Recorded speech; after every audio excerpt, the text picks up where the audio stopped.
most booked escorts. I started off doing massage of all things. I just remember slowly crawling on the bed. That was an addiction to money. There's daytime Alexia and there's nighttime Alexia. It was financial abuse for sure. So if you ever work for a company, I'm cracking, I can't be here. And she's like, well, you've got 2 clients waiting at the door. What do you expect me to do? Great. Like, I have had great, big, huge. Like, oh, I hope he never watches this. You cannot book him with me. He will not leave me the phone. I'm surprised he doesn't know where I live yet. So where are we getting this shame from? It's not coming from ourselves. You're going to be a good little boy. And I found the biggest, widest thing I could find. I lubed it up. And I put that rolling pin, the wooden rolling pin, as far. I feel good. I knew that I would now. Hi guys, and welcome to another episode of the Spicy Waitress Diaries. Today we have the lovely Alexia with us. Alexia is a escort with Envy. She's one of our most booked escorts and she has over 7 years industry experience. So welcome to the podcast, babe. Hi. Okay, tell us your journey into the sex industry.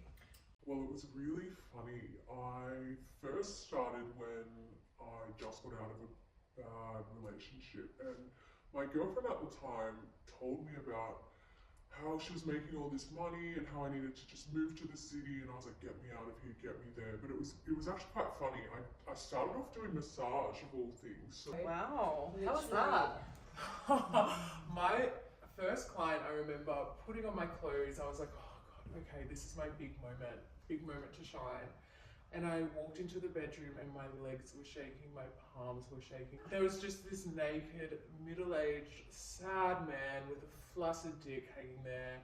And I just remember slowly crawling on the bed, literally shitting myself, and he started touching me, and I went into complete freeze mode, and I just put my hand on his penis, and I was massaging him, I was getting it done, and then he came, and that was great, and he was like, I'm obsessed with you, and I was like, oh, get out, leave, you need to leave.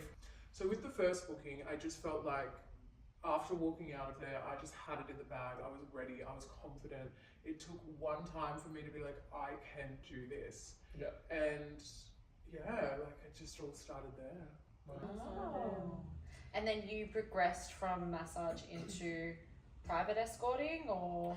So it was all under an agency, and there is definitely a lot of bad agencies out there that takes advantage of these young girls. I'm lucky that I was, in my early 20s, but there's girls starting at 17, and they're just taking 50% of what they earn. Sometimes it's 60%, and these girls know no different. I didn't know any different. I didn't know there was a world of topless waitressing. I didn't even think escorting was a thing then. Stripping, I was too afraid to do, and I was just like, this is it. And they would fucking take you to the cleaners. They wouldn't pay me on time. They'd let me leave without being paid. I had to do a certain amount of clients before I left. And then I found word of another agency, and this is all before COVID, so there was money thrown around. Massage, massive. You didn't need to do escorting because you were making the same amount of money doing massage with than escorting. Yeah, the COVID, great time for sex work, also a really bad time because it really pushed away the minor things. Like, I'm not going to say that massage is minor, like it is an equal part of sex work, but it definitely, like, that wasn't a thing anymore. It's not a thing. I don't know many massage agencies, and if I do, it just won't be as popular. But yeah, so COVID just started happening. Everyone was freaking the fuck out, and I was like, all right, well, I've got to amp this up. I've got to make more money because the world's going to end and I'm going to be poor, so that can't happen.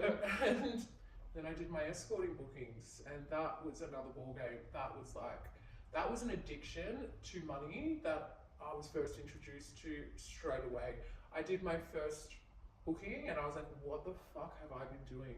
I've been spending 30 minutes giving this fucking random fucking man a a hand job when I could just be like smashing this out and making double. Yeah. Mm. Yeah. So that's when you started doing escorting after Yeah. COVID. Yeah. And so when you started doing that, what was it like mentally to really, do you need to just go, right, it's work, and you need to step into a different Persona. Yeah. I definitely have always stepped into a alter ego, and I think it gave me the confidence that I was lacking. It was like there's daytime Alexia and there's nighttime Alexia, and it did form into one. It did at a period where I was so addicted to making as much money as possible. I formed that personality into my daytime personality, and that really showed when I was having sex with the people that I was seeing. And I almost really loved it. I was like, yeah, I am this woman. This really is who I am. Like, but there's definitely been times where I've had to take a break because it's emotionally exhausting, it's physically exhausting.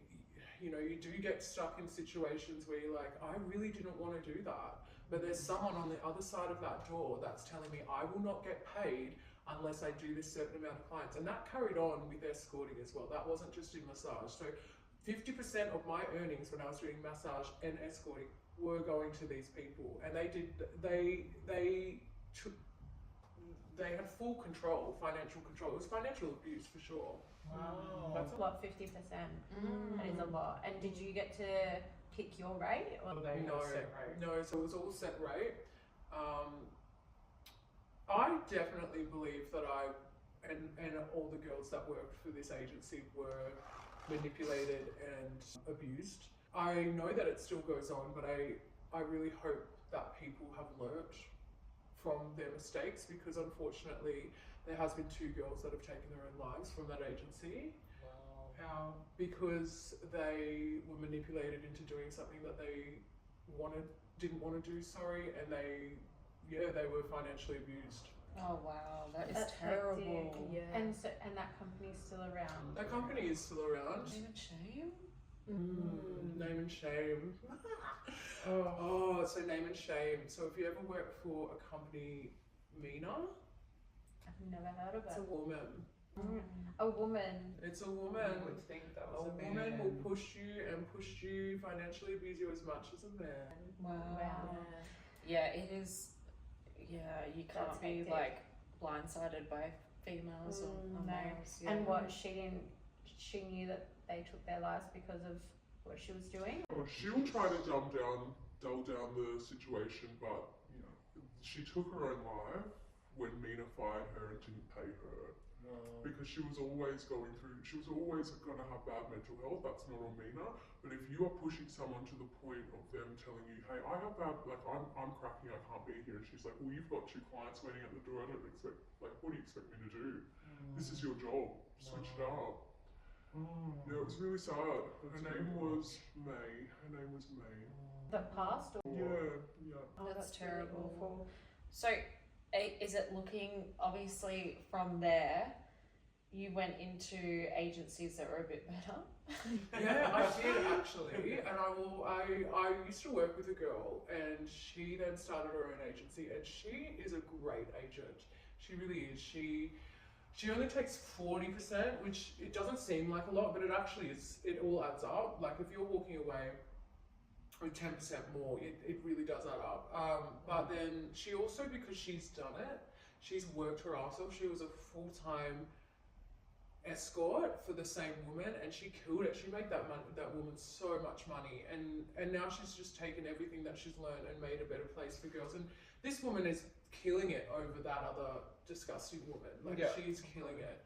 In saying that, like, don't get me wrong, like we've had our differences, but I really respect her. Yeah, For yeah, sure. yeah. So you're currently working for them as well? No, I haven't worked for them in, oh god, almost a year and a half now, 2 years, yeah. Just envy now. Just envy. Just the girlies. Love. And you would have your own clients that you have built up over time? I have had my own clients, yes. In saying that, I personally am not good at building like I can't really talk to people day to day. I think it's transitioning into taking into my personal life, and I've really learned to not do that. I think some clients really want a lot out of you. They really want that girlfriend experience. And Yeah. like, I can't even give my partner that. Yeah. You know? So, what is your kind of ideal booking? My ideal booking, oh God, In a 20 dream world. minutes, no. My ideal booking, they need to be clean, they need to just be funny, no weird vibes. Please don't contact me after you've had a 3-day bender. Absolutely not happening. But nice place. We have a few wines, we laugh, we get to know each other, and then we just have fun. Like, I've had some fucking great sex. Like, I have had great sex, big dick. Sometimes I'm like, whoa, actually, there's this story with this guy. He came in, his penis, ladies, was fucking huge. Like, I looked at it, I was like, that's not possible. Like, I can't even maybe, Like, like, I'm like a horse. Like, it was Wait, it was say almost when. like a, Wait, say when. it was like, go back. Okay, stop. And it was thick. oh, Yeah, it was honestly a medical condition, and I was like, babe, like, is this like a problem? And he's like, you have no idea. This is why I'm here. And I was like, you know, I'm with the other ladies. That's not going anywhere near me. And I tried, and I was like, this is like giving birth. Like, this, Was his ethnicity? he was Australian. Oh, wow. He was Australian. Why? Like, no. On that, so biggest dick, what's the smallest? I'm really laughing because it was in my personal life. But I hope he never watches this. Beautiful man, but like less than my pinky and the same thickness. So that's another medical condition. Another medical condition. And it was so sad because he's so successful, so hot. Oh God, please don't listen to this. Can you get surgery for down there? yeah, you can. You can go to Thailand. There's a surgery that guys with micro penises can get in Thailand, and they just get it pulled out. Ah. Yeah. Oh God, that'd be painful. But he should look into that. Yeah. So let's dive into maybe what are some scary stories or some that were quite unsettling after you left? You were like, I need a week off.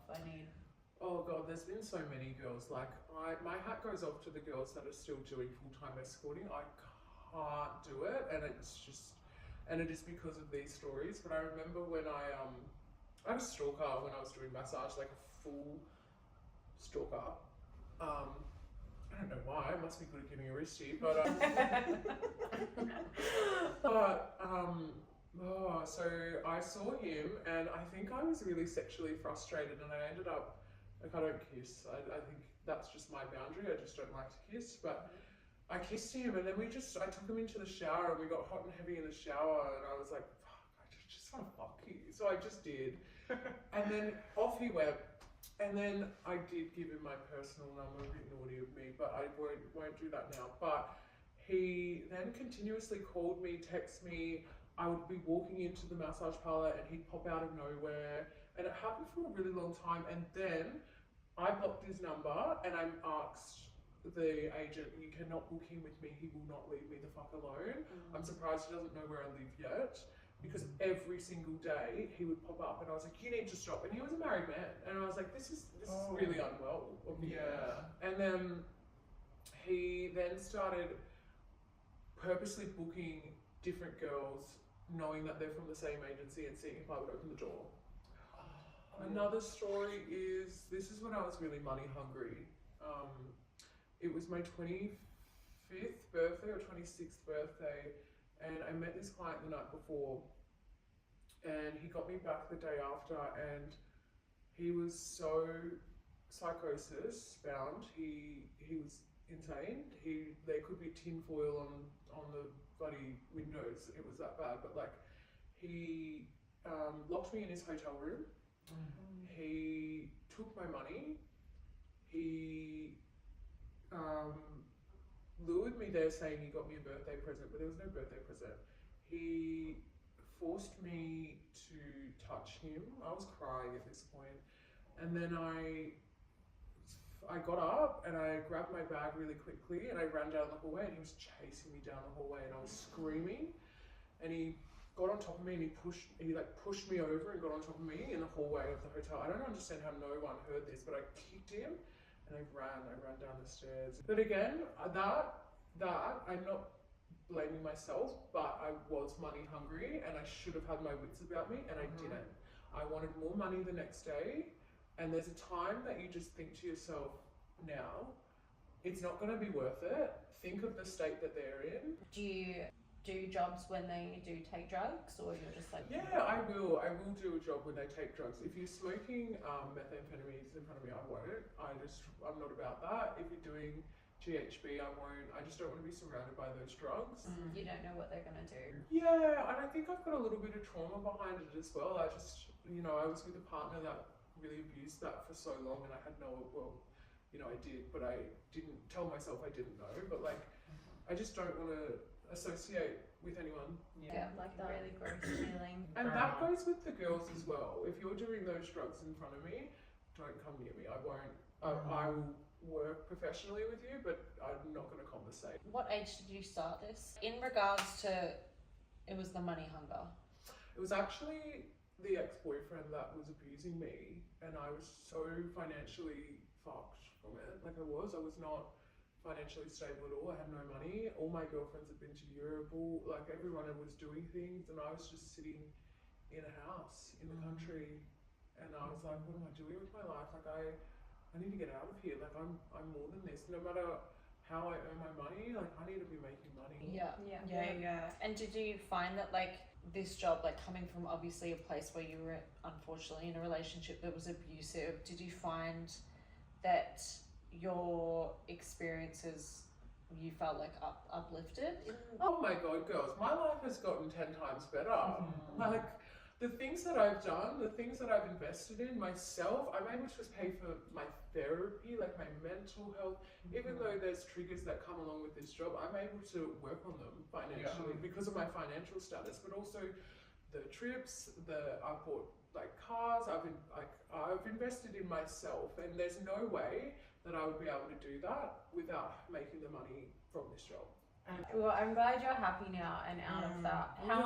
How much do you work now? You said you're not full-time, so what does your month look like for work-wise? I try to work once a weekend at least. I need to work at least once, but I really like to do Friday, Saturday. Yeah. And you're a bit of a crazy Domme girl.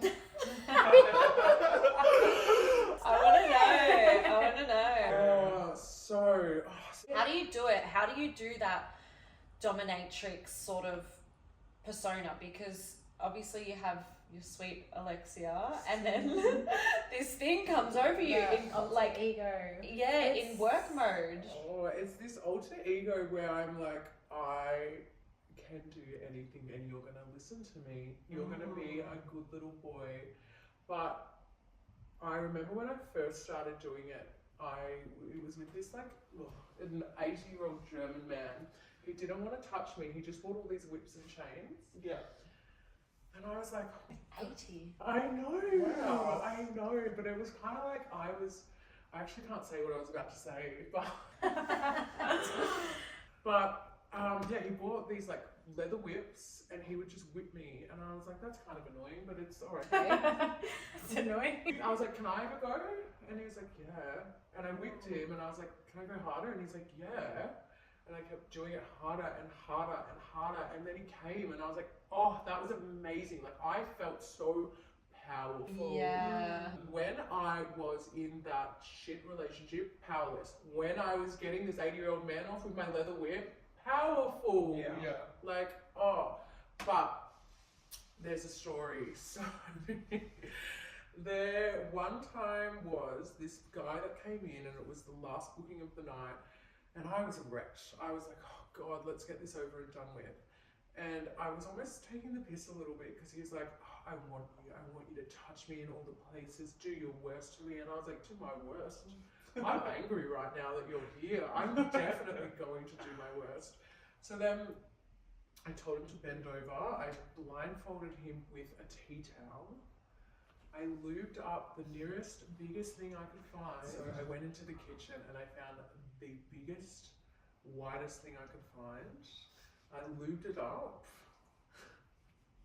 And I put that rolling pin, the wooden rolling pin, as far up his ass as much as possible, and he fucking loved it. He begged for more and begged for more. And I did some damage, like he was bleeding. He was bleeding. But I just didn't want to stop. And it was consensual. It was consensual, like he was loving it. He was like, he actually wanted my girlfriend to come and film it, so we did. Of course. I don't, unfortunately. It was on his phone. So I'm sure he felt a certain way the next day. But we weren't done there. He was like, what else have you got for me? And I was like, oh, I can ride you. And he's like, ride me like a pony. I was like, okay. So then I found an electrical cord out in the lounge room. I wrapped it around his neck.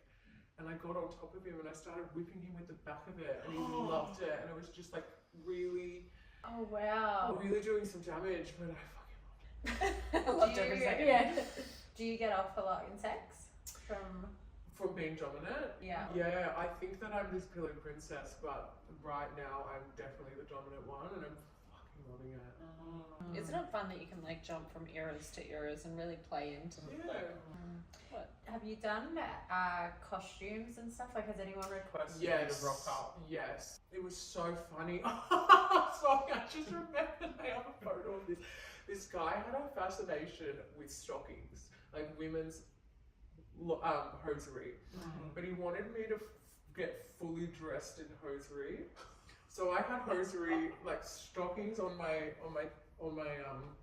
legs. I had a long sleeve bodysuit on, but then he wanted to cut one pair of stockings in the middle and make me wear them as gloves. And then he put the strongest pair of stockings on my head. I looked like a burglar. I was going to rob the place pretty much. Yeah. And I was like, is this what you want? And he's like, yes, give it to me. I was like, okay. I just felt like a really sexy mouse or a sexy gif. I was doing like climbing all over the bed, not being able to breathe, almost suffocating through the mask. But yeah, no, he got off and it was a good time. Wow. Wow. Any other crazy kink stories?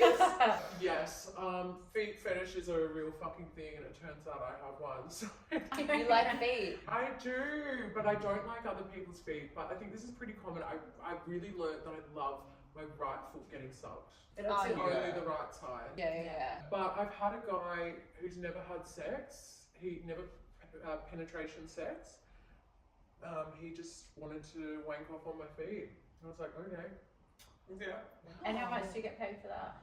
$250 for half an hour. Beautiful. Wow. Yeah, done. So in a year, how much do you think you made? And is this from working like once or twice? Do you want my best year or do you want my Give me a my best year? Well over 150k cash, all cash, well over, probably two. Like I was spending. This is where the shopping addiction started. Now probably close to like 104, at least 120. Okay, yeah, it's gotta be if you think about it. Sometimes more. Yeah, I do. More. And so do you work during the week or this is all you do? I do have a full-time job. I really recommend, and this is personally from my own previous experiences, my mental health benefits from having a schedule routine. You are the second escort to come on here and say that. Yeah. And it just gives you Grounded. Yeah, Keeps you grounded. Yeah, I also think there's still such a stigma around escorts and sex work in general, so I'm the type of person to really take on that shame, and that's something that I'm working through. But so the full-time work really allows me to be like, all right, well, I'm going nuts on the weekend, and who wants a wristy and who wants this, like. What do you mean by take on the shame? I think that I've had people shame me, or I've definitely had past partners shame me for what I do. And in saying that, they're selling their body in another way. One was an athlete, and he's selling his body in another way, and I'm just doing it a smarter way because I make 10 times more than you, babe. Like, let's be real. But yeah, I do feel that, like, it was almost like, what am I doing with myself? Like, I'm better than this. I'm doing this, but then I have to remind myself, what I'm doing, a lot of people couldn't do. And it is hard work. It is physically taxing, and you have to be extremely thick-skinned to do it. But after a booking, I think this is the thing with shame. Like, you really have to tap into yourself. After a booking, how do you feel? I walk out of there with my bag and I'm like, God, I love my life. I just made what you made in a week in one night. Like, Literally. So where are we getting this shame from? It's not coming from ourselves, it's external. And you want me to exactly. hold on to that And shame. what was the quote? If you wouldn't trade your life with them, why do you care what they think? literally. Yeah, that's a good one, babe. Yeah. So you are in a relationship at the moment? Yeah, I am. I'm really enjoying it. It's really fresh, and I think this is the first relationship that I can be so honest about everything that I do, and there's no judgment. And I'm like, oh God, refreshing. Previously, I've had so much judgment, and I've had to hide a lot. It's all come out in the wash, like you As it does. as it does. You think you're gonna get away with it, you're not. Like, our line of work, it shows on our face sometimes as well. Like, also, when I'm buying and spending $7,000 on things, they're like, oh babe, like, you don't make that in a week, you know? But I think the one thing that I can just suggest to the girlies and the guys that do this, you have to be honest. You just have to, because you know what? You don't want to fucking date someone that judges a sex worker because you don't judge them, Yeah. you know? Yeah. And If you love it and you want to do it long term, be honest and be you. Yeah. And do you always find when you're lying that you think that they're lying? Yes, I'm definitely projecting my lies onto them, and also it also pushes my boundaries of how far I'll go with someone as well, with a client.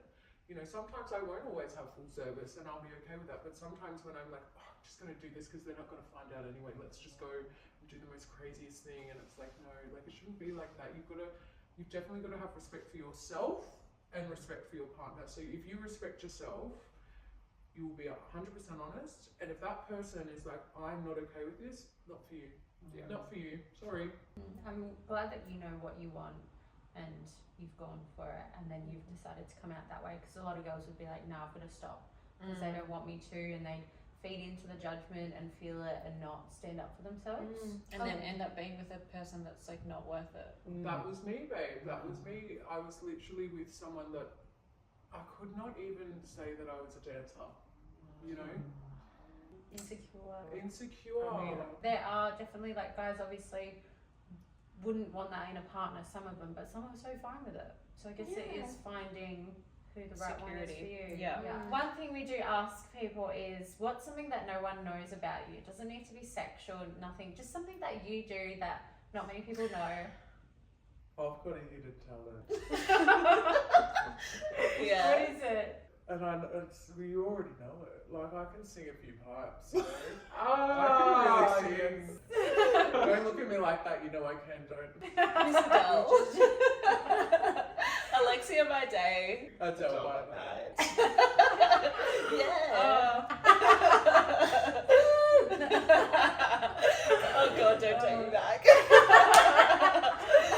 Always something. Well, thank you so much for coming on and sharing everything. That was such a good episode, and we can't wait to have it out. Thanks everyone for watching. Make sure you like, follow, and subscribe, and we'll see you on the next episode. Bye.